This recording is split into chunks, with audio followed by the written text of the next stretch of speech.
Travel back in time with a trip inside the Iowa's News Now vault. All of these choppers are former military aircraft. The city obtained them for about $250 to $500 apiece. Mechanics reconstruct them for about $15,000, and eventually they look like this.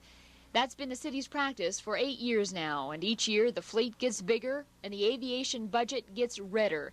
This year alone, the aviation account is overdrawn by $46,000.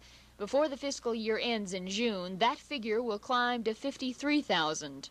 There's a number of ways that we can recoup that deficit.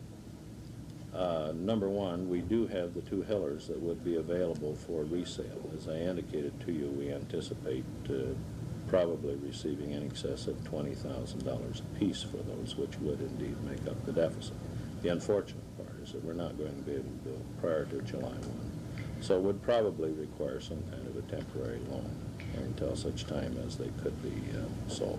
Canny blames high fuel costs for most of that overrun, but he admits that new one-time fleet additions put an extra drain on the budget. He insists the city isn't overdrawn and it will make good its debt. Canny's been criticized for his interest in maintaining this Air Force, but he says despite the costs, citizen safety is worth the expense. The police department agrees. Well, it's definitely cost effective. It is costly. There's no denying that. But I believe it pays for itself.